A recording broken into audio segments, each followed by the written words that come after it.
Olá, pessoal, tudo bem com vocês?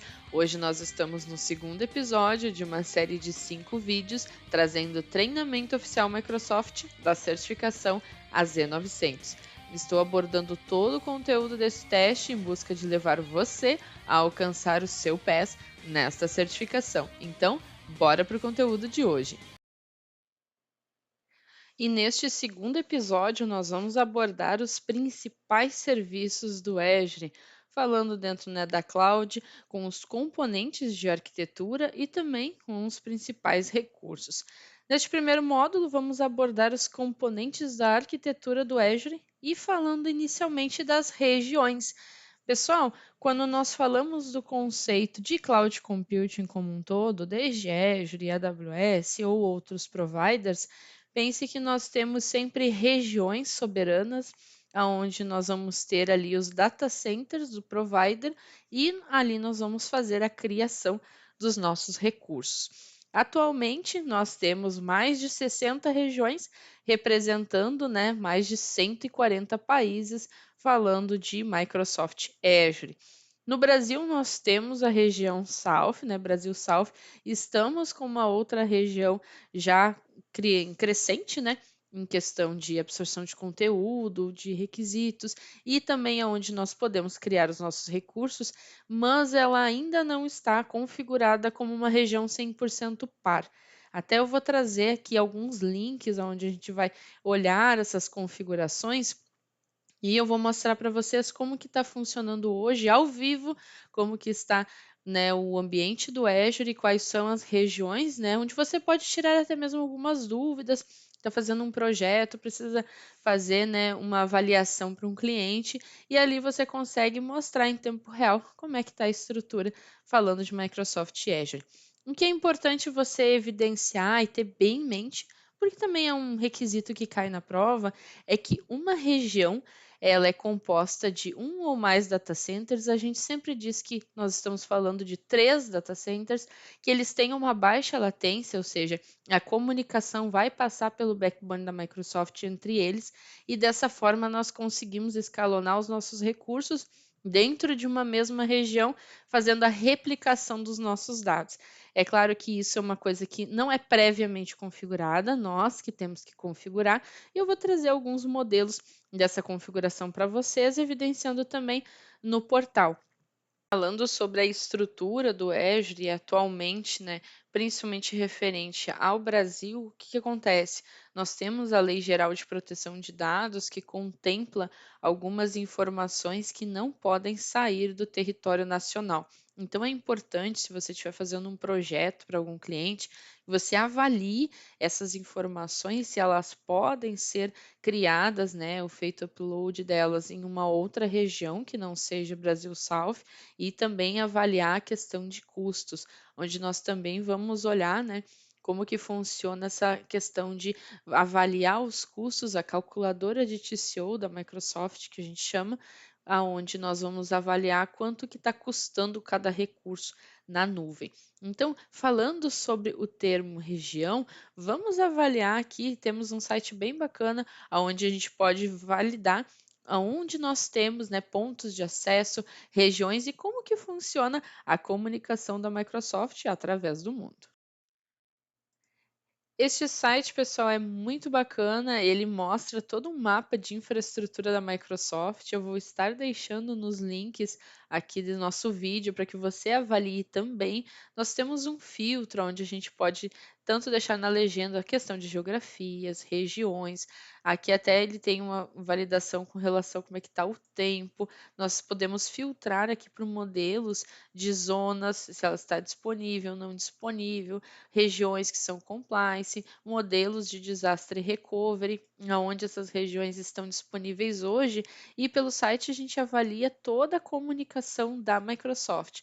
Uma coisa bem legal, vamos avaliar aqui o nosso território do saudoso Brasil. Nós vemos que nós temos uma região aqui como região do Brasil.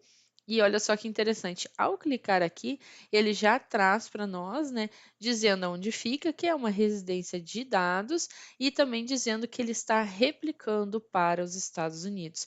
Ou seja, Atualmente, né, nós estamos em março de 2022, a nossa região do Brasil ainda não consegue replicar dentro do território nacional numa questão de desastre recovery, ainda vai para os Estados Unidos. Claro que talvez quando você assistir esse vídeo, essa situação já tenha sido alterada, mas nós estamos fazendo ele em março de 2022. Então, ao clicar aqui, a gente vê para onde que está indo todos esses risquinhos aqui. Está falando sobre a fibra da própria Microsoft. A gente vê que nos Estados Unidos nós temos muito mais regiões e aqui a gente consegue avaliar clicando na região aonde que ela fica e como é que fica a questão de replicação. Se ela é uma região soberana, nós temos pontos de acesso. Aqui está avaliando até a questão de tempo, bem legal aqui falando sobre os ventos e tudo mais, e as edges locations também. Então aqui a gente consegue avaliar aonde existe uma presença da Microsoft ao redor do globo. Esses pontos menores são os data centers, aqui já aparece o data center do Rio de Janeiro, mas ele ainda não aparece como sendo uma segunda região, apenas como um location. Então esse site é muito legal, a gente consegue avaliar toda a infraestrutura da Microsoft em termos de Azure, para onde a gente está fazendo as replicações, onde nós temos pontos de acesso, né? E o que cada um desses itens aqui está nos referenciando. Isso aqui é muito legal, até mesmo se você vai fazer uma apresentação para um cliente, quer justificar alguma coisa, trazer, porque por ser o visual, às vezes fica um pouco mais bacana de exemplificar. Então, vamos voltar para a nossa apresentação. E voltando aqui para o conteúdo, pessoal, vamos para os pares de regiões. Conforme eu estava mostrando para vocês ali na parte do mapa, nós temos hoje a região do sul do Brasil sendo replicada para os Estados Unidos ainda. Então, perceba que cada região, independente, né, o Brasil, ela acaba fazendo a replicação para fora do território nacional, mas todas as regiões elas vão ter uma região par. Então, ali, ela, independente se é dentro ou fora do mesmo território nacional, mas a gente vai ter essa opção. Por quê? Isso vai ser muito associado quando a gente for criar um ambiente de desastre recovery, onde a gente precisa evidenciar para onde que vai os itens, né? Onde eu vou ter um ambiente que possa literalmente ser a réplica do meu ambiente atual, pensando numa situação de crise. Então, nós temos essa prática de pares de regiões para garantir um plano de continuidade de negócio. Então, o que você precisa saber, em termos de prova, principalmente, é que a réplica dos seus serviços dentro da sua região garante que eles vão continuar ativos se um data center ou dois ficarem disponíveis. Você está replicando em toda a sua região. Porém, para garantir que o seu serviço continue em atividade, mesmo que uma região, ou seja, a região onde ele está alocado no momento, fique indisponível, você precisa configurar um modelo de replicação para uma região secundária. Por isso, nós temos os pares de regiões. E, dando continuidade no assunto, vamos falar sobre as opções de disponibilidade. Pessoal, tomem nota, prestem bastante atenção e revisem este modelo antes de irem para a prova. Por quê? A Microsoft gosta de perguntar sobre SLA. Então, SLA é aquele nosso termo de disponibilidade de serviço, onde o provider vai garantir que um serviço vai ficar disponível por X tempo, né? Aqui a gente tem 99,9% para uma VM única, 99,99% para zonas de disponibilidade. Não temos SLA para recuperação de desastre ou disaster recovery. O que a Microsoft gosta de perguntar? Você tem uma single VM ou VM única, se você estiver fazendo a sua prova em português, e você precisa reportar qual é o SLA dela nesse contexto. E você tem que se lembrar. Ah, mas eu vou ter que me lembrar do número? Sim, você vai ter que se lembrar do número. A Microsoft gosta de perguntar. Por isso eu digo, tome atenção, tome nota e garanta que você se recorda destes números, porque cai bastante em prova relacionado ao tempo de SLA. ou de uma VM única, ou esse exemplo do meio aqui, onde nós temos zonas de disponibilidade, onde o SLA vai para 99,99. Mas qual que é a lógica? Valéria, eu não estou entendendo. Tem esses números, eu tenho uma VMI assim, eu tenho disaster recovery, não tem. Eu não estou entendendo a lógica dessa questão. Pois bem, você vai criar um host, modelo infraestrutura como serviço, lá no portal do Azure. Ele é uma única máquina sozinha. Você selecionou que quer criar ela na região do Brasil, por exemplo. Perceba que a região do Brasil ela vai ter o quê? 3 data centers. Ou seja, a sua máquina não vai estar nos 3, ela vai estar em um deles. Se esse data center cair, você perde acesso à sua máquina, porque ela estava ali. Por isso que um SLA de uma VM, que ela está configurada em zonas de disponibilidade, vai ser maior. Ou seja, a Microsoft lhe garante uma disponibilidade maior, porque ela trabalha semelhante a um modelo de replicação. Ou seja, eu vou ter esse conjunto de disponibilidade, digamos assim, dentre os 3 data centers em uma região. Eu vou precisar perder os 3 para ficar sem acesso ao meu serviço, sendo que se eu tenho, né, uma VM única, perdendo um data center, sendo geralmente a gente leva em consideração que aquele que cai é onde está a nossa máquina, por exemplo, lei de Murphy, né? Pode dar errado, dar errado. Então a gente configura que ela vai ter 99,9 de disponibilidade. É questão de recuperação de desastre recovery, como é que ela funciona, pessoal, para você entender. Se você tem um ambiente, por exemplo, na região do Brasil, e você quer configurar, né, um desastre recovery, perceba que você não vai ter os dois lados ativos. Ele não é um ativo passivo. Ele é um ativo de um lado e um desligado do outro. Então, a primeira região tem que ficar fora, onde ele estava em atividade, e aí você vai subir os seus serviços na região, que seria a região par, né, onde ele estava lá. Por isso que Disaster Recovery não tem SLA. Até na documentação da Microsoft diz que nós temos pelo menos 2 horas aqui para conseguir colocar o serviço no ar, mas isso vai demorar muito e depender de o que nós estamos configurando, qual é o serviço que nós estamos subindo. Então, não temos um SLA declarado aqui em porcentagem como os outros dois modelos. Então, quando nós temos um par de região, não é automático, pessoal. Isso você precisa saber, porque às vezes confunde recuperação, né, de desastre. Então, eu tenho aqui os computadores de um lado, se aqui ficar tudo fora, eu ligo lá no outro, tá tudo certo.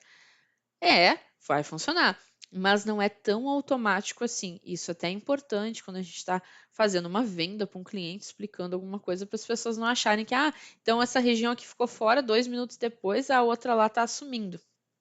Não é bem por aí. Tem uma demora entre um lado e o outro, existem registros que a gente precisa ajustar, muitas coisas que tem que deixar já previamente configurada para garantir que vai funcionar tudo certinho. Então perceba que nós temos um SLA diferenciado para cada modelo de serviço que a gente vai colocar no ar. Sobre zonas de disponibilidade, isso é muito interessante, cai bastante em prova, e essa é uma configuração muito bacana que a gente faz para garantir um modelo de plano de continuidade de negócios também. O que seria uma zona de disponibilidade? Aqui até nesse desenho nós temos, né, os nossos domínios e aqui nós temos a zona 1, zona 2 e a 3. Simbolizam os 3 data centers da Microsoft dentro de uma região. Quando a gente configura, né, desse modelo, nós estamos literalmente alocando as nossas máquinas em racks diferentes e em máquinas diferentes.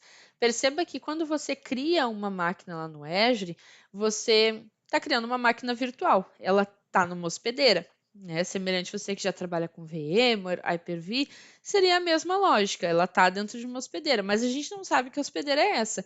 E em termos de hardware, a gente não sabe qual é o número do rack que ela está, a gente não sabe qual que é a máquina física onde ela está configurada. Então, quando nós criamos dentro de zonas de disponibilidade, eu estou garantindo que as minhas máquinas elas não estão no mesmo rack, elas não estão dentro do mesmo host. Ou seja, assim eu consigo separar ela fisicamente, né, dentro de um data center e também consigo replicar isso dentro da região. Porque perceba que quando a gente fala, né, da a máquina virtual, ela precisa de uma hospedeira. E nós precisamos garantir que, se a gente tiver um domínio de falha ou se a gente tiver um domínio de atualização, nós não seremos afetados a ponto de o nosso serviço ficar indisponível. Quando que isso pode acontecer? Se todo um hack ele ficar sem alimentação de energia, todas as máquinas que estão ali vão ficar indisponíveis. Se a máquina física, aonde a minha VM estiver conectada, for passar por um processo de atualização, se ela precisar de um reboot, se ela precisar de uma troca de peça, uma manutenção de hardware, todas as máquinas que estão ali, elas vão ter que serem alocadas para outro host físico. E esse processo pode gerar indisponibilidade. Agora perceba que se você cria 3 máquinas, elas estão dentro do mesmo data center, elas podem estar no mesmo rack. Se aquele rack cair, todo o seu sistema cai. Então, configurar em zonas de disponibilidade, eu estou garantindo que essas máquinas não vão ficar fisicamente no mesmo local. Então, isso nos dá uma melhor visão sobre como que está a nossa estrutura e garante uma maior disponibilidade na prática. Vamos falar um pouco sobre os recursos do Azure. Agora que nós já avaliamos, né, o modelo de recursos, onde a gente tem os principais, infraestrutura como serviço, como as máquinas virtuais, plataforma como serviço, que seriam os bancos de dados, e também o software como serviço, principalmente o Office 365, estes são apenas alguns elementos que nós encontramos falando de recursos. Nós temos vários itens, não apenas Microsoft, mas também nós temos o Marketplace lá dentro do portal. Vamos dar uma olhadinha? Quando nós acessamos o portal do Azure, nós temos esse menu aqui à esquerda, né? Lembrando, pessoal, que nós podemos configurar aqui no botão de configurações, deixar tanto com a telinha branca, telinha preta, trocar o idioma. Aqui no momento meu está em português, mas eu poderia trocar para inglês ou outro idioma. Né? Aqui nós podemos pesquisar os recursos. Aqui esse botãozinho dos Cloud Shell, né, onde ele vai inicializar um modelo de storage account. Nós podemos criar itens através de comandos, seja ele o comando bash ou também o PowerShell. Ele sempre vai pedir para criar um armazenamento, né, um storage account, caso não tenha. Mas depois a gente vai dar mais uma olhadinha. Eu já vi em questões de prova o pessoal comentando que cai um print desse botão e pergunta quem é esse cara. Então, lembre-se, ele é o Cloud Shell. Então, aqui quando a gente vem, né, no portal da Microsoft, a gente pode vir aqui todos os serviços. Nós temos o nosso Marketplace, onde nós viemos aqui por categorias, podemos associar serviços, criar recursos. Temos aqui vários modelos, né? Independente daquilo que você está precisando criar, a Microsoft oferece uma série de opções. Então, quando nós estamos aqui no portal, você pode pesquisar. Assim que você começa a escrever, ele já traz os modelos, né, de recursos que a gente vai poder criar. Portal da Microsoft, a gente não tem só itens Microsoft. Por exemplo, você pode criar no seu ambiente, né, dizer, eu não gostaria de utilizar o Firewall do Azure, mas eu gostaria de utilizar um Cisco, por exemplo. Aí você vem aqui no Marketplace, pode ver que tem vários modelos, não apenas de Cisco, mas existem outros também. Então aqui no Marketplace seria a nossa lojinha da Azure, onde você pode ver todos os itens, né, que existem disponíveis. É importante você avaliar quando você está criando um recurso, olhando para um recurso, se aquele recurso porventura não está em preview. No recurso está em preview, ele ainda está sendo testado e neste momento de teste ele não possui um SLA. Inclusive, se a Microsoft quiser, ela pode revogar aquele recurso e não disponibilizá-lo para produção. Então, muito importante, tenha atenção quando vai criar alguma coisa para garantir que ela não está em preview. Então, aqui, por exemplo, a gente pode vir para criar uma máquina virtual, que foi um dos modelos que a gente estava comentando, né, no outro slide. Uma coisa super importante, pessoal: quaisquer recursos que você for criar no Azure, ele não pode ser criado sem que haja um grupo de recursos. Nem que você crie na hora que você está criando aquele item, mas nenhum recurso é criado no Azure sem um grupo de recursos. Por quê? O grupo de recursos, ele não está associado necessariamente a uma região. Eu posso ter um grupo de recursos que estão no Brasil, e eu tenho outros itens que estão nos Estados Unidos, tem itens que estão na Europa. Ele serve mais para uma organização. Mas nenhum item, nada é criado no Azure sem que esteja associado a um grupo de recursos. Então aqui pode ver que ele já selecionou para mim até a mesma máquina Ubuntu. Nós temos Oracle, SUSE, Red Hat, CentOS, temos várias versões de Microsoft, né, Windows Server. Então nós temos aqui uma coisa interessante até para mostrar. Olha só, pessoal, quando eu trago para a Microsoft, se eu tiver uma licença e eu for utilizar o benefício híbrido, ou seja, eu vou utilizar a licença que eu já tinha lá na nuvem, eu consigo um desconto de até 49%. Então, se eu for utilizar uma licença existente. Isso é um item muito interessante, é uma daquelas coisas que eu havia comentado, que vai alterar o preço de uma máquina. Ou seja, só porque nós temos duas máquinas iguais, uma do lado da outra, não quer dizer que estamos pagando o mesmo por essas máquinas. Por exemplo, se nós vemos aqui em banco de dados do SQL, por exemplo, aqui nós vamos estar utilizando o modelo de plataforma como serviço. Perceba que eu vou ter aqui uma questão de computação e armazenamento, onde eu vou escolher os recursos, mas eu não tenho acesso ao sistema operacional. Então, eu estou usando o modelo de PaaS, hashtag PaaS, plataforma como serviço. Aqui eu vou dar o nome, vou selecionar, vou criar um servidor, vou dizer como que vai ser o modelo desse servidor, o modelo de backup, se ele vai ter uma redundância local, de zona geográfica, e depois disso a Microsoft vai gerenciar esses backups por mim. Se eu fizesse a criação de uma máquina virtual, lembrando, o backup eu que teria que criar. A Microsoft não vai fazer o backup dessa máquina para mim. E, por exemplo, se a gente for criar aqui, por exemplo, uma conta de armazenamento ou storage account. O storage account também é um item bem interessante, onde nós podemos utilizar o armazenamento de blob, nós podemos criar files, podemos criar tables ou filas, que é a query. Para que serve esse cara? Muitas coisas, desde armazenamento de banco de dados, imagem de máquina, aquela pastinha compartilhada que você utilizava na rede, esse cara aqui vai lhe ajudar dentro desse processo. E uma coisa importante aqui que eu queria mostrar para vocês, antes de nós avançarmos, a parte de replicação.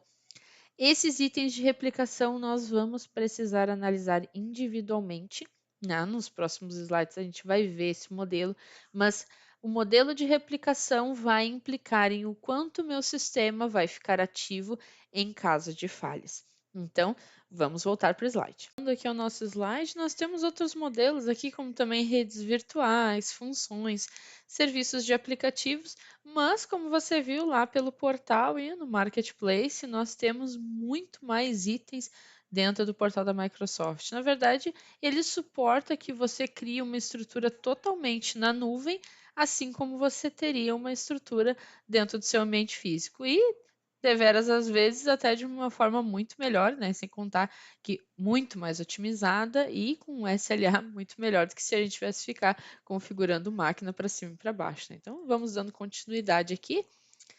Os nossos grupos de recursos. Lembra que eu comentei, né, pessoal? Nenhum item é criado sem que haja um grupo de recursos. Então, vamos fazer, né, a nossa primeira analogia. Para que você comece a utilizar os serviços do Azure, você precisa de uma assinatura. A partir do momento que você tem uma assinatura, você começa a utilizar os serviços. Cada item que você cria dentro do Azure precisa de um grupo de recursos. E o grupo de recursos não amarra, digamos assim, os seus recursos a uma região. O seu grupo de recursos pode estar lotado, digamos assim, né, registrado para o Brasil, mas ele tem recursos que são dos Estados Unidos, recursos que estão na Europa, que estão no Japão, que estão na África, indiferente. O fato de o grupo de recursos estar em uma região X não quer dizer que as coisas que estão ali dentro precisam estar nesta região também. Uma coisa interessante é que não pode haver um grupo de recursos dentro de outro grupo de recursos. Isso é bem importante de ser citado. E, claro, um recurso não pode estar em mais de um grupo de recursos ao mesmo tempo. E para o nosso próximo conteúdo, temos o Azure Resource Manager. Quem é esse cara, né? Até a gente tem aqui referenciando o Azure Resource Manager como o modelo em ARM, que na verdade ele fornece uma camada de gerenciamento, pessoal. O que acontece?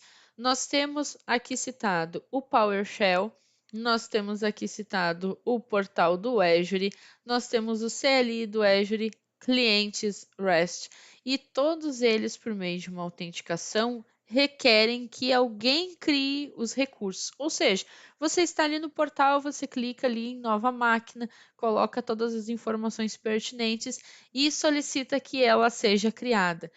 Por trás das cortinas, quem está lá validando, né, se aquele item pode ser criado, se você tem a autorização para fazer isso, fez a autenticação, o Azure Resource Manager. Então, ele vai falar uma linguagem que o Azure entende para que seja criados os itens que você está pedindo. Ele faz isso não apenas através do portal, mas ele é o cara que vai fazer o encaminhamento através de todas as ferramentas que nós temos, né, para criar os recursos dentro do Azure.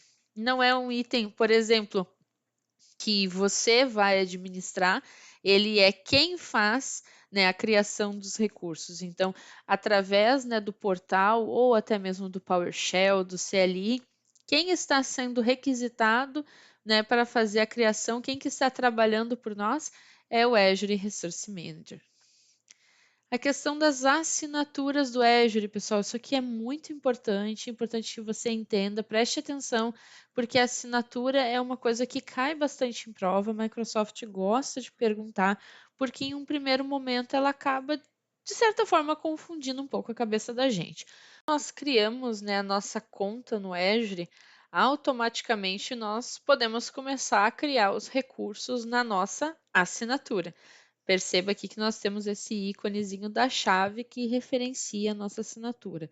Porém, é muito comum, né, nós temos por prática dentro das empresas ter várias assinaturas, porque dessa forma nós conseguimos gerenciar melhor, né, os acessos, conseguimos gerenciar melhor a parte de cobrança, porque cada assinatura ela pode estar referenciando a um setor, pode estar relacionada a uma região da empresa, uma localidade, então ali vai ter o seu próprio billing, né, a questão da cobrança. E a gente pode gerenciar algumas coisas a nível de cobrança que são bem interessantes, né? E uma dessas coisas é por meio de assinaturas. É assinaturas e tags que a gente vai ver mais adiante quem é também. Então, falando de assinatura, nós podemos ter esse nível de cobrança melhor mapeado e controle de acesso dos meus colaboradores. Porém, nós podemos ter várias assinaturas que remetem à mesma conta do Azure, ou seja, eu tenho uma conta e várias assinaturas abaixo. Isso é uma coisa que a Microsoft gosta de perguntar, se uma assinatura, né, ela vai estar referenciando para uma conta ou se uma conta pode ter várias assinaturas. E aqui pelo desenho a gente já percebe que aquela assinatura ali nós temos duas, quatro, seis, oito assinaturas e nós temos uma única conta. Às vezes nós temos clientes ali que têm muito mais de oito assinaturas, dependendo do tamanho da empresa. Mas ela remete a uma conta principal. E abaixo dessa conta nós temos assim meio que desmembrado, digamos assim, várias assinaturas. Então, a moral da história de ter várias assinaturas é para garantir a questão de cobrança e também os acessos. Eu posso ter uma única conta com várias assinaturas. Outra forma de garantir um melhor billing quando o assunto é a cobrança é adicionar tags também a todos os recursos, e a gente vai falar sobre essa questão de tag mais adiante. E os grupos de gerenciamento, pessoal, também são bem importantes. Quem são os grupos de gerenciamento? Bom, nós temos essa questão da assinatura, onde nós podemos ter várias assinaturas remetendo a uma única conta. E eu comentei que a vantagem é a gente conseguir particionar a questão do billing, né, os custos por cada uma dessas assinaturas, e nós podemos também garantir uma melhor administração das permissões, e é aí que entram os grupos de gerenciamento. Ou seja, para cada uma daquelas chavezinhas ali, né, onde eu estou remetendo, eu posso ter um grupo de gerenciamento, né, que vai garantir as permissões. Então, esses grupos de gerenciamento, eles podem incluir várias assinaturas também, né, e elas vão herdar estas condições aplicadas. Uma coisa interessante é que ele fornece suporte a até 10.000 grupos de gerenciamento em um único diretório, mas eu acho que não chegou nenhuma empresa num nível tão alto assim. E provavelmente não seria uma coisa que a Microsoft lhe perguntaria, mas está aqui para informação. Em uma árvore de grupos de gerenciamento, sim, ela pode oferecer suporte até 6 níveis de profundidade. Quem são esses níveis de profundidade? Ali, como está o desenho, cada escala, né, cada nível que ela está trazendo ali, que vai somando mais um e mais um, é até onde ela consegue nos dar suporte, mas esse número também, em termos de gerenciamento, é bastante alto e é difícil de conseguir passar, digamos assim. Então, o grupo de gerenciamento ele vai estar associado a esse permissionamento que a gente vai trazer para as nossas assinaturas. E vamos para o módulo 2, principais recursos do Azure. Falando sobre os serviços de computação do Azure, nós temos aqui alguns exemplos, como as próprias máquinas virtuais, que nós estávamos vendo no capítulo anterior, a parte de serviços de aplicativo, que são os app services, as instâncias de container, e também os serviços de Kubernetes do Azure, o famoso AKS. E não vamos esquecer da área de trabalho virtual do Azure, né, pessoal? Vamos analisar cada um desses produtos. Primeiramente, sobre as máquinas virtuais, nós já vimos que nós podemos incluir tanto máquinas Linux como máquinas Windows. Nós vamos selecionar o modelo de famílias, lembrando que tem as famílias de determinadas máquinas que elas incluem recursos computacionais direcionados tanto para memória, processamento, banco de dados, entre outros. Então, você pode escolher qual que é o modelo mais indicado, né, para o seu dia a dia, para o cliente que você está fazendo, né, um projeto e tudo mais. Claro, isso vai incluir todos os itens de uma máquina comum. Nós temos processador, temos memória, temos armazenamento de rede, podemos escolher, né, qual que é o modelo de disco e lembrando, né, que nós estamos falando sobre infraestrutura como serviço. Vamos dar mais uma olhadinha na criação de máquinas lá dentro do Azure? Vamos voltar para o portal. Quando nós vamos criar uma máquina virtual, você pode vir tanto pelo menu suspenso na pesquisa, ou aqui na esquerda em máquinas virtuais, você clica em criar máquina virtual, ele vai lhe levar para uma outra tela, onde você vai, primeiramente, pessoal, escolher qual que é a assinatura que você está utilizando, caso você tenha mais de uma. Quem que vem depois? O nosso grupo de recursos. Vou escolher esse grupo laboratório aqui que já está pronto. Você precisa, por exemplo, dar um nome para a máquina virtual. Eu vou colocar aqui máquina 01. Após isso, a região. Lembrando, pessoal, que a região é um dos itens que vai determinar o nosso custo. Depois vamos dar uma olhadinha na calculadora da Microsoft. Eu vou deixar o link para vocês também, para que você consiga avaliar e também ter uma ideia de quanto que custa, né, cada dispositivo, cada host, tudo aquilo que a gente cria na nuvem tem um valorzinho. E a gente consegue avaliar pela calculadora, ter uma projeção de quanto isso vai nos custar. Eu vou deixar nessa região que ele está sugerindo aqui a parte de opção de disponibilidade. Olha só que interessante, pessoal. Nós podemos separar fisicamente através da nossa zona de disponibilidade, podemos configurar um conjunto de dimensionamentos de máquinas ou até mesmo um conjunto de disponibilidade entre vários domínios de falha. Como eu quero gastar menos, eu vou deixar ela assim, sem nenhum modelo de redundância. O tipo de segurança padrão, vou deixar a imagem em 2019. Perceba que aqui, se a gente vier em todos os tamanhos, ele já vai trazer aqui quais são os modelos de máquina, as famílias e as séries. Aqui nas séries a gente vê, ó, por exemplo, esse modelo de família é recomendado para necessidade de uso geral. Aqui nós temos quando não precisam de desempenho total de CPU continuamente, família mais adequada a cargas de trabalho, ou se não, até mesmo VMs de computação de alto desempenho. Claro que dependendo da família que a gente escolhe, isso também implica no custo. Então, a região vai implicar no custo, qual que é a família da máquina também vai implicar no custo, e lembrando que se nós tivermos um modelo de licenciamento onde nós vamos aproveitar uma licença existente, nós também vamos ter uma diminuição de custos. Eu vou colocar aqui um usuário e senha, só para a gente poder avançar, e vamos analisar ali as outras opções. Principalmente a parte de discos. Esse item aqui, excluir com VM, é um item relativamente novo, pessoal. Ele não estava aparecendo antes. Para que que serve?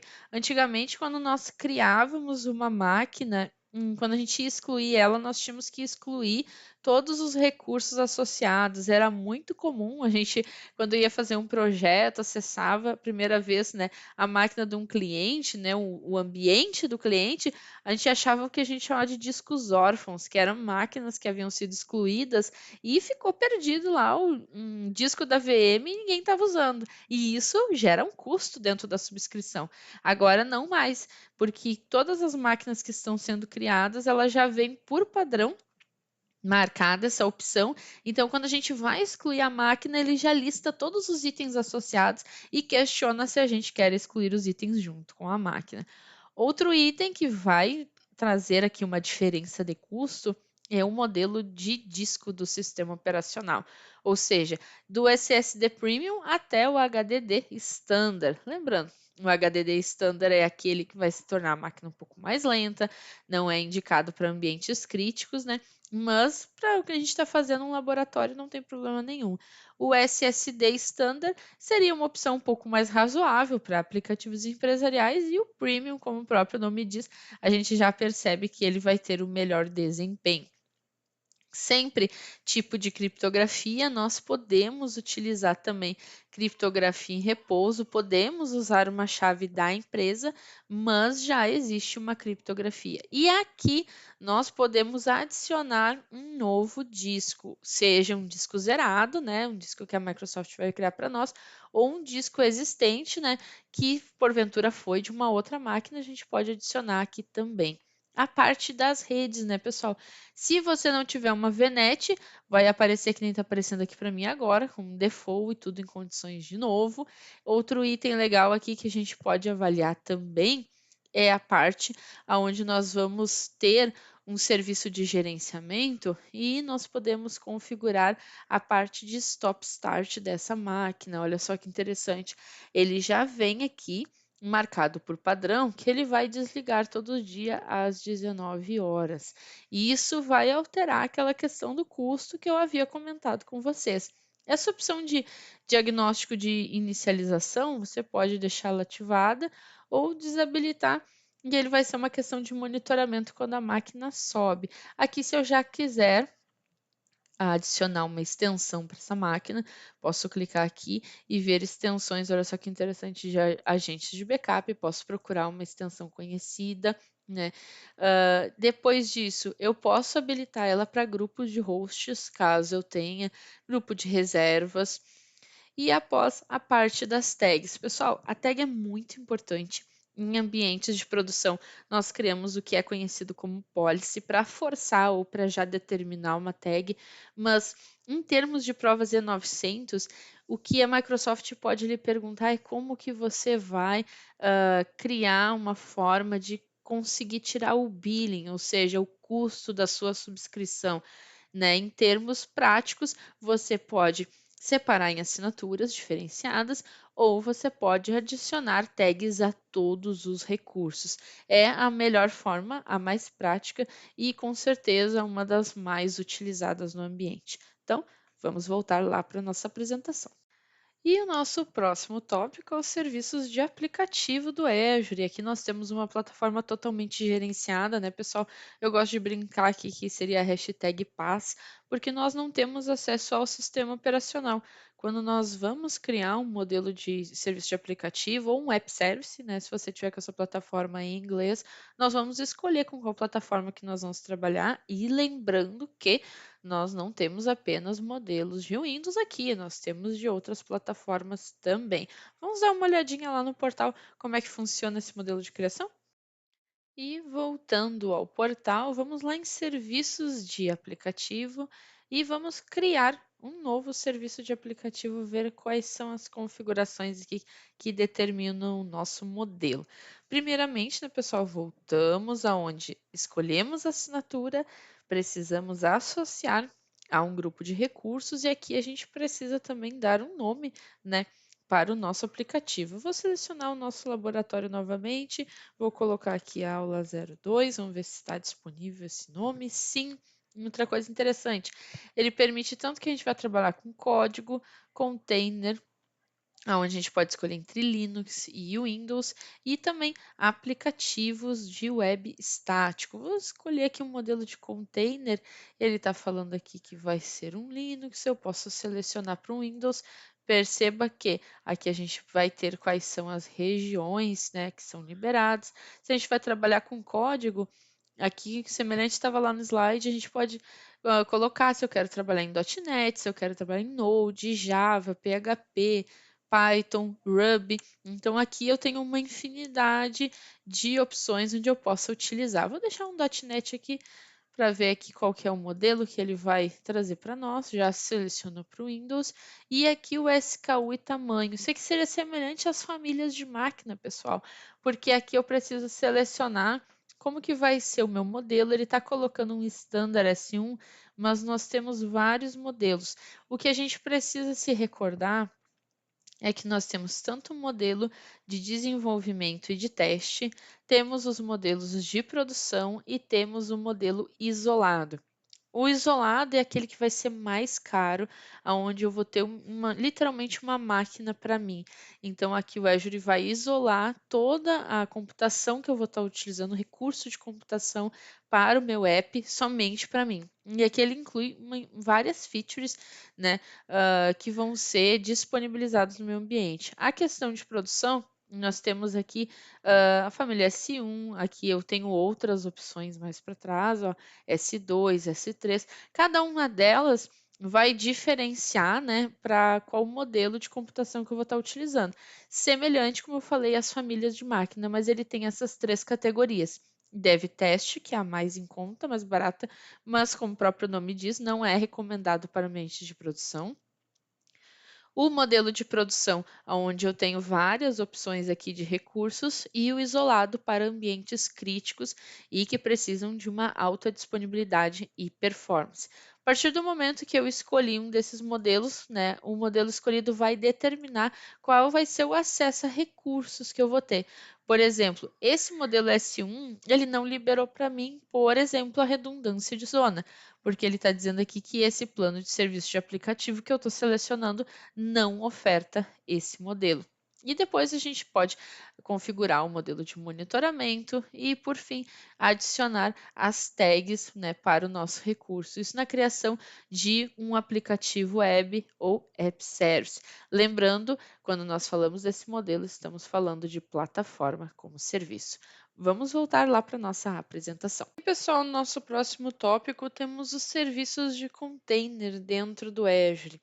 O que acontece? O modelo de container não é um modelo novo, mas está muito difundido, tanto na nuvem como também em ambientes on-premise, onde nós podemos aumentar, né, os nossos recursos utilizando os mesmos recursos computacionais que nós já tínhamos.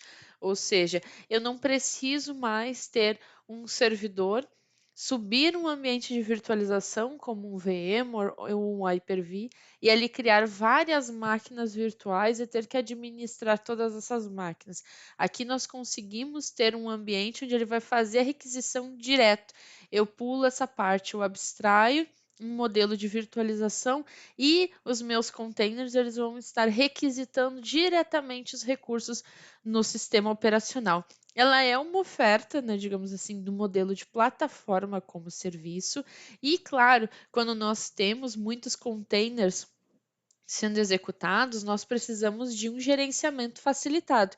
E hoje o Kubernetes, né, não é uma ferramenta Microsoft, que isso fique bem claro, mas é a ferramenta que é mais popular dentro desse contexto de administração. E a Microsoft tem a sua própria versão, que é o Azure Kubernetes, ou seja, o AKS, e ele serve para que nós venhamos conseguir administrar os nossos containers de uma maneira mais simplificada e, com certeza, menos dolorida, porque no dia a dia são muitas coisas que a gente precisa fazer. Então, quando nós falamos de modelo de containers, não se esqueça, estamos falando de plataforma como serviço. Outro item bastante interessante que nós temos para rever aqui também é a área de trabalho virtual do Azure, ou o AVD. Esse item é bastante interessante pelo seguinte: nós podemos ter hoje uma máquina no Azure, onde nós vamos utilizar ela como se fosse um modelo de terminal services. Ela seria uma máquina mais robusta e os usuários acessam ela, e a partir desse acesso ali vai ter o seu perfil. E cada uma dessas pessoas vai utilizar ali o servidor, né, que seria uma máquina, mais precisamente na nuvem. Ou nós podemos ter um modelo de área de trabalho virtual, porém separada, aonde todos os recursos vão ser individuais, é como se tivesse várias máquinas, uma para cada pessoa.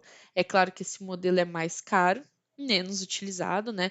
Menos disponibilizado. A maioria ainda utiliza um host onde isso vai ser dividido, né, entre as pessoas, mas é um modelo onde facilita bastante a entrega de máquinas, está caminhando junto com o modelo de nuvem, né? Perceba uma empresa onde agora nós trabalhamos no modelo home office. E a pessoa, ela pode ser de outro estado, a empresa não tem condições de ficar mandando um notebook para cada um. Mas então ela disponibiliza uma área de trabalho virtual e a pessoa apenas utiliza o seu próprio computador de casa com acesso à internet e ali ela consegue trabalhar. E muitas das vezes a empresa ela paga uma taxa para a pessoa utilizar o seu computador pessoal. E perceba que aqui nós temos uma abstração na questão de segurança, porque apesar dela estar acessando uma área de trabalho virtual, isso está na nuvem, né? Não tem nada no computador dela. Então é um item bastante utilizado e tem crescido muito devido à pandemia.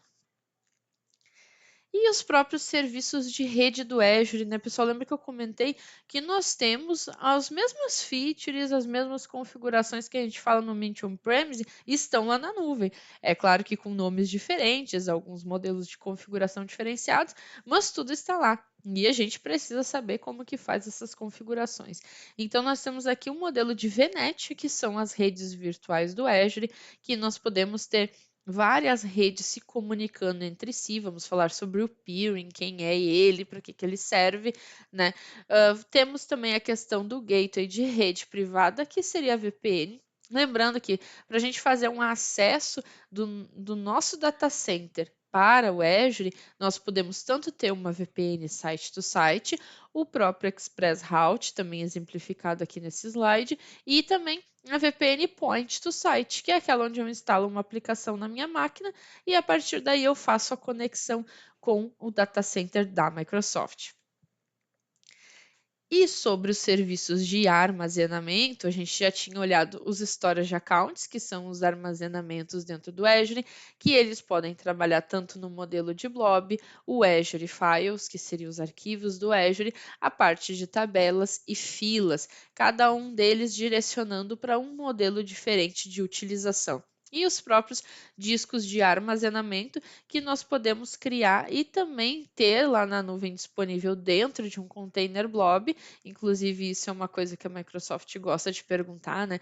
Qual que é o lugar indicado para que você venha guardar discos de máquinas, né? Não se esqueça, armazenamento de container blob. né? E a parte de arquivos do Azure é o famoso barra barra, aquele compartilhamento que nós já tínhamos no ambiente on-premise, ele foi para a nuvem, né? Dentro do modelo de storage account, na parte de arquivos do Azure. Sobre as camadas de armazenamento e acesso. Esse é um item interessante, cai bastante em prova e vamos dar uma analisada lá, olhando lá no portal. Vamos voltar para o portal da Microsoft e visualizar melhor como esse modelo de armazenamento funciona. Voltando ao portal, pessoal, você pode vir tanto aqui no item da busca, aqui onde tem a lupinha do lado de Microsoft Azure, ou na esquerda, mas caso não esteja aparecendo para você, você pode vir na busca, contas de armazenamento ou storage account, dependendo do idioma que tiver aí o seu portal. Você vem em criar uma conta de armazenamento e vamos aqui para as opções que ele nos traz, né? Primeiramente, a nossa assinatura, depois nós vamos selecionar um grupo de recursos, vou voltar a selecionar, né, o laboratório. A conta de armazenamento, pessoal, até eu vou trazer aqui o mouse para pegar a informação certinho.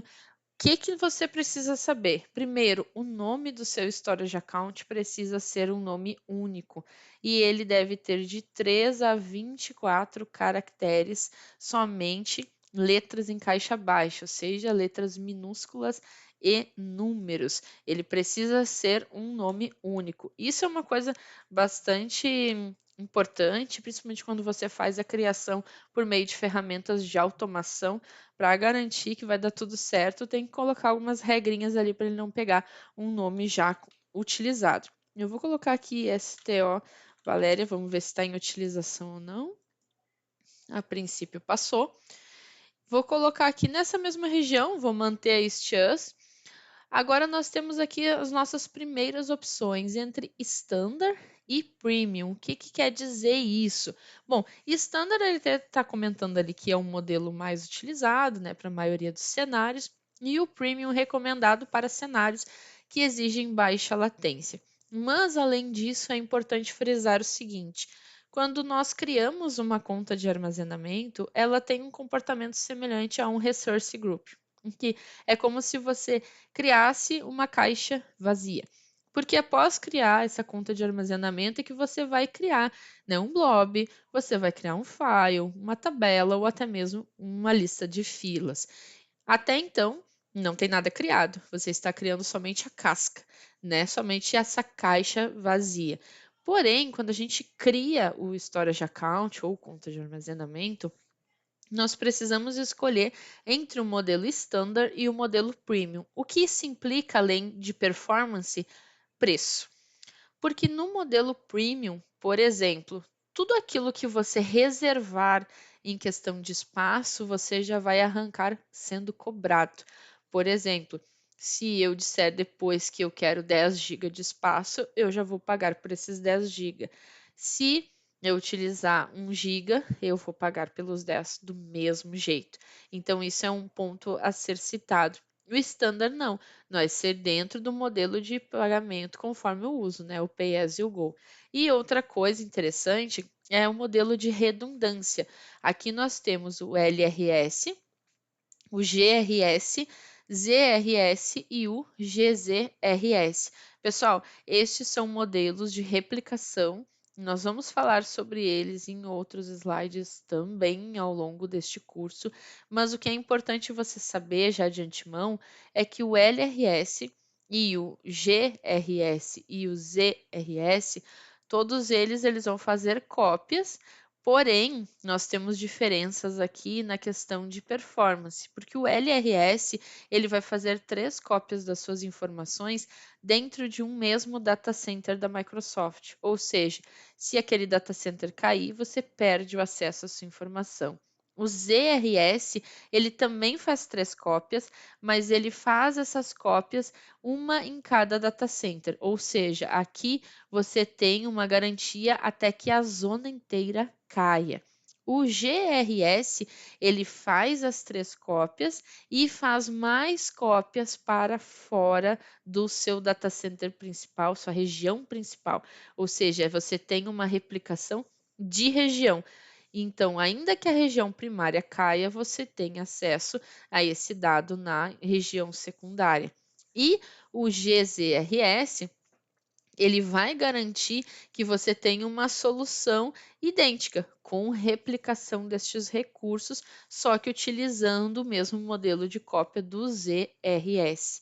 Então, aqui, mais adiante, nós vamos fazer um comparativo interessante, bem bolado de cada uma dessas cópias, mas é importante mais adiante você garantir que está com conhecimento bem afiado, porque a Microsoft gosta de perguntar, né, sobre esses modelos de cópia. E essa caixinha que está marcada aqui embaixo, para o modelo GRS, se eu trocar para o LRS, olha só, ela some, porque o modelo de LRS não tem uma réplica de leitura. Apenas se eu trazer aqui, por exemplo, para o GRS, ou se eu trazer aqui de novo para o ZRS, ela também some. Agora, se eu trago para o GZRS, eu também tenho essa opção de leitura. Esses modelos, pessoal, a gente vai ver mais adiante, mas fique ligado, isso cai bastante em prova. Outra coisa que a gente precisa ver aqui é que a gente vai trazer essa camada de acesso, ele já mostra para nós aqui a camada de acesso a quente e frio. Aqui, mas aqui não está aparecendo o modelo arquivar, é porque ele não vai aparecer aqui na conta de armazenamento nessa criação. Mas depois, quando a gente cria um blob, a gente pode configurar os arquivos para eles irem para o modelo de arquivar ou archive, caso você esteja com o seu portal em inglês. Então, os três modelos seriam o quente, o frio e o archive. Então, a gente vai ter aqui algumas diferenças, né, da tradução. No caso aqui, nós temos como frequente, esporádico e arquivar. Mas a ideia é que a gente tenha bem em mente como que funciona, né, esse modelo e quais são as vantagens. Vamos voltar lá para o slide e eu vou lhe explicar direitinho como funcionam estes modelos. Vamos aqui para a nossa apresentação, eu até deixei a nomenclatura exatamente como está aparecendo lá no portal, porque às vezes a tradução da Microsoft não nos ajuda em alguns pontos. Então, entenda como o modelo frequente é o modelo quente em português, né? E se tiver em inglês a sua plataforma, ele vai aparecer lá como hot. O modelo esporádico é o modelo frio, ou seja, o cool, e o modelo de arquivamento é o archive. Pessoal, como é que a Microsoft vai nos cobrar sobre esse armazenamento, né? Falando lá do portal nos storage accounts. Quando você salva seus arquivos no modelo quente, ou seja, o hot, a Microsoft ela vai lhe cobrar um valor X pelo armazenamento e vai lhe cobrar pelos acessos um valor mais baixo, porque ela entende que você está fazendo essa leitura com muita frequência, por isso que você utilizou esse modelo de armazenamento. Caso você escolha o modelo de armazenamento frio ou o cool, você está dizendo o quê? Microsoft, eu estou com as informações aí, mas eu vou acessar poucas vezes, tá? Não vai ser uma coisa que eu vou olhar muito, mas eu vou olhar. Então, ela vai manter as suas informações lá, vai lhe cobrar menos pelo repositório, mas vai lhe cobrar mais cada vez que você for acessar, se comparado ao modelo quente. E o arquivamento, ou archive, é um repositório a frio, aonde esses dados, eles precisam ficar lá por pelo menos 180 dias. 2, nós temos um SLA para fazer o restore dessas informações, porque ele fica em um repositório aonde a gente costuma dizer que nós precisamos reidratar os dados. Ou seja, reidratar porque cada vez que você salva informações nesse repo, ele vai literalmente distribuir aonde tem espaço. Então, é como se ele pegasse o seu arquivo e fizesse dele um quebra-cabeças e larga um pouco em cada lugar. Quando você diz, ô Microsoft, eu preciso de um dado que está lá no archive, ela olha assim, vixe, então tá, eu tenho o meu SLA aí, vai, senta e espera, tá? E a gente tem que dizer amém. E o que que acontece? Ela vai trazer essas informações em cima do SLA e a gente vai ter uma questão de cobrança, né, relativa a esses dados. Quando que eu vou utilizar o archive, né, o arquivar, para backup? E de preferência para backups de informações que eu sei que muito, né, na dúvida eu vou precisar fazer um restore. E eu preciso ter, né, essas informações lá por pelo menos 180 dias. Quando a gente fala dos dois primeiros modelos, o quente e o frio, a gente pode literalmente ficar trocando entre esses dois modelos. Até tem um comentário ali, né, que a gente pode alternar entre essas camadas de acesso a qualquer momento. Ah, mas eu não poderia então trocar lá para o Archive e ter acesso negativo. O Archive é um ponto a mais, aonde a gente vai precisar dessa questão da reidratação. Perceba que tanto no acesso frequente, né, que é o quente, ou o frio, a gente acessa o dado ali em tempo real. A diferença é quanto isso vai me custar. Então, eu posso ficar trocando. Valéria, mas eu posso criar uma regra e determinar quando uma informação vai para cada um desses lugares. E, sei lá, eu não tenho como ficar controlando. A gente tem aqui um repositório muito grande. Então, eu posso determinar que, se esse arquivo ficar 180 dias sem ser acessado, ele joga para o archive, ou se ele ficar 90 dias, ele joga para lá. Sim, a gente pode. Inclusive, você pode determinar até dentro de uma história de account que se aquela informação não for acessada dentro de X tempo, você até exclui. Isso é uma coisa que você pode fazer. Mas é claro, isso vai depender do seu planejamento de negócio, de que informação que a gente está falando. Eu posso excluir, não posso. Mas você pode sim determinar por meio de regras de acesso em qual dessa camada de armazenamento as suas informações vão ficar. Então, é importante primeiro para a nossa prova que você saiba que elas existam, qual que é a ordem de cada uma delas, quanto que você paga por cada uma delas, né? Não necessariamente em reais ou em dólares, mas quando que cada uma delas vai ser mais conveniente. Então, lembrando que quando a gente tem esse acesso a quente, a gente até paga um pouquinho mais pelo repositório, mas muito menos pelo acesso. Então, muitas das vezes, entre o modelo quente e o quente ainda é mais indicado, porque ainda que eu pague mais pelo repo, vai dar uma diferença se eu tiver uma questão de muitos acessos em arquivos que estão na camada fria. Então, preste bastante atenção, anote, revise essa parte do conteúdo porque cai bastante lá na nossa prova.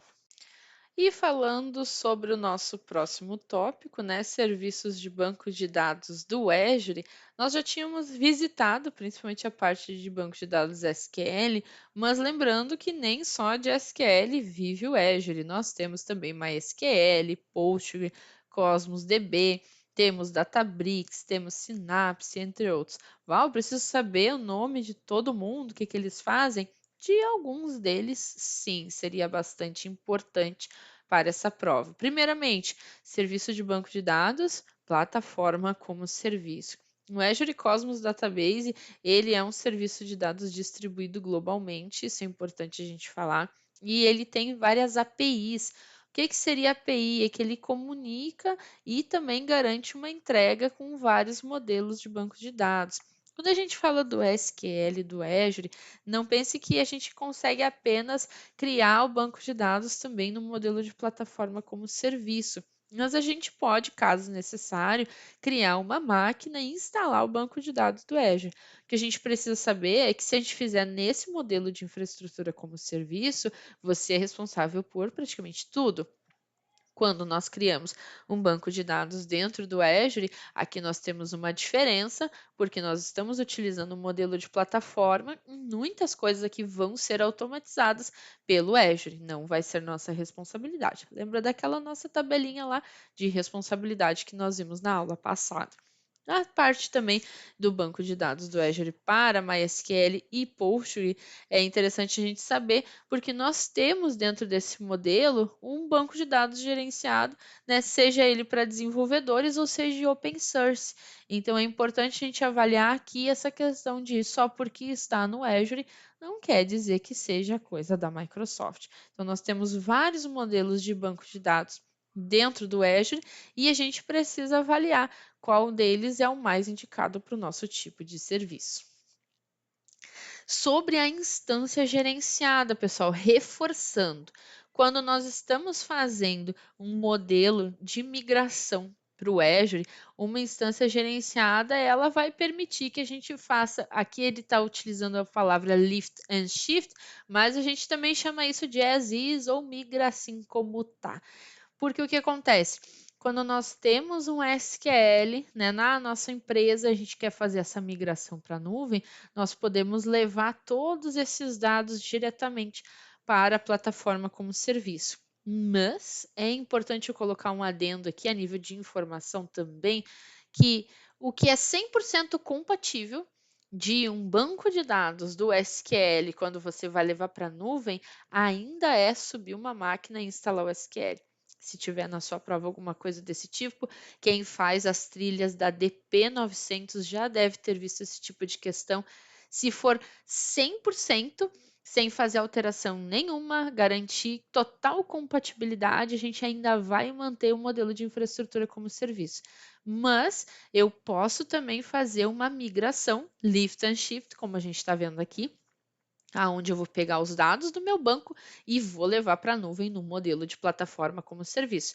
Funciona também? Funciona, mas se eu tiver muita coisa de legado, muita coisa que eu não consegui mapear, que eu não tive tempo de olhar, o mais indicado ainda é subir uma máquina lá no Azure e depois de estar lá a gente consegue fazer essa migração também. Lembrando, modelo de instância gerenciada, hashtag paz, e eu vou ter muito menos coisa para fazer, porque a Microsoft tem que botar a mão aqui em algumas coisas, tipo backup, validação, e eu consigo também trazer a licença existente lá de dentro de casa, literalmente, né? Meu ambiente on-premise, e assim eu diminuo o custo. Semelhante foi ali naquela tela quando a gente estava fazendo a criação da máquina, perguntava ali, você tem uma licença, isso vai diminuir até 49% do preço. Então, falando de instância gerenciada, sim, ela é a melhor opção, porque ela vai diminuir o meu esforço operacional, falando de dia a dia, mas se eu quiser 100% de compatibilidade, eu ainda vou ter que escolher um modelo de infraestrutura como serviço. Mas se eu tiver tempo para mapear todos os requisitos e tudo mais, eu já consigo trazer ela no modelo de plataforma como serviço. Pessoal, chegamos ao final da nossa segunda aula. Eu espero que você tenha gostado. Vamos agora para o nosso teste de conhecimento, avaliar se você está com os conhecimentos em dia sobre essa parte do conteúdo e garantir o seu PES no teste. Então, vamos à nossa primeira pergunta. Ao planejar migrar um site público para o Azure, você deve: alternativa A, se planejar para pagar os custos mensais de uso; alternativa B, pagar para transferir todos os dados do site para o Azure; alternativa C, implantar uma VPN; ou alternativa D, reduzir o número de conexões com o site. Pessoal, se nós temos um site público e nós estamos migrando para o Azure, então o que nós precisamos fazer é planejar para pagar os custos mensais. Agora nós estamos trazendo a nossa página, né, nosso site para dentro de um ambiente de nuvem pública. Aqui a gente vai pagar conforme o uso mensalmente. Segunda pergunta: qual serviço fornece computação sem servidor no Azure? Aqui a gente tem muita pessoa que fica com dúvida. Eu gosto muito dessa questão porque ela costuma cair em prova, então tome nota. Alternativa A, máquinas virtuais do Azure. Alternativa B, funções do Azure. Alternativa C, conta de armazenamento. Ou alternativa D, hosts dedicados. Aqui o pessoal geralmente fica em dúvida, mas a resposta certa é funções do Azure. Pessoal, conta de armazenamento, ela aparece como infraestrutura como serviço, ela não fornece plataforma como serviço. Hosts dedicados e máquinas virtuais, a gente já sabe que é infraestrutura como serviço meio que por intuição. Então aqui a resposta certa é letra B. Próxima pergunta. Sua empresa planeja migrar para o Azure. A empresa tem vários departamentos. Todos os recursos do Azure usados por cada departamento serão gerenciados por um administrador de departamento. Quais são as duas técnicas possíveis para segmentar o Azure para os departamentos? Aqui é aquela questão que eu tinha comentado com vocês sobre como que a gente consegue dividir em questão, né, de custos e recursos. Aqui nós estamos falando sobre gerenciamento. Então, tem uma certa semelhança em um ponto e outro ponto a gente tem que identificar. Mas como que eu vou conseguir segmentar? Em questão de permissionamento, eu posso tanto utilizar como assinaturas, como grupos de recursos. Aqui eu vou direcionar o permissionamento para quem eu preciso. Próxima pergunta: você tem um aplicativo web do Azure. Você precisa gerenciar as configurações do aplicativo da web a partir de um iPhone. Quais são as duas ferramentas de gerenciamento que você pode usar? Então, a partir de um iPhone, o que eu consigo fazer? Bom, primeiramente, nós sabemos que conseguimos usar o Cloud Shell, porque o Cloud Shell é aberto a partir do portal do Azure. Então, você consegue abrir o portal lá no iPhone e se você quiser utilizar alguma coisa pelo Cloud Shell, consegue também. Ah, mas não vai ser muito simpático. Provavelmente vai ser um pouco sofrido, né, a gente utilizar dessa forma, mas a gente sabe que dá para fazer. Próxima pergunta: você precisa identificar o tipo de falha para a qual uma zona de disponibilidade do Azure pode ser usada para proteger o acesso aos serviços. O que você deve identificar? Uma falha na região, uma falha do data center, uma falha de armazenamento ou uma falha do servidor físico. Pessoal, falha de zona de disponibilidade, o que eu posso usar para proteger? Bom, aqui eu tenho que utilizar uma falha do data center,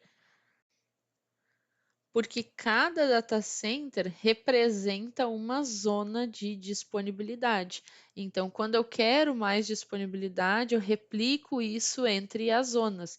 Se eu quisesse uma alta disponibilidade entre essas zonas, eu ia precisar de uma disponibilidade através da minha região.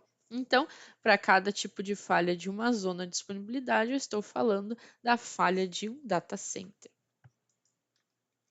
Próxima pergunta: quando você precisa delegar permissões para várias máquinas virtuais do Azure simultaneamente, você deve implantar a letra A para o mesmo grupo de recursos, letra B, usando o mesmo modelo do Azure Resource Manager, ou letra C, para a mesma zona de disponibilidade ou máquinas virtuais do Azure para a mesma região. Bom, se eu quiser delegar permissões para várias máquinas simultaneamente, eu vou colocar elas no mesmo grupo de recursos, atribuo a permissão lá no grupo de recursos e elas vão herdar, né, em todo o grupo essas permissões.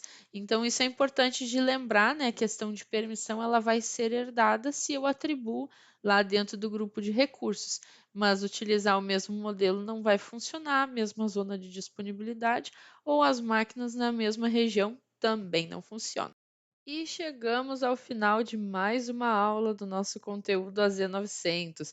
Pessoal, eu espero que esse conteúdo tenha sido de grande valia para você. Em breve, nosso próximo vídeo. Nos siga nas redes sociais e até o nosso próximo encontro. Até lá!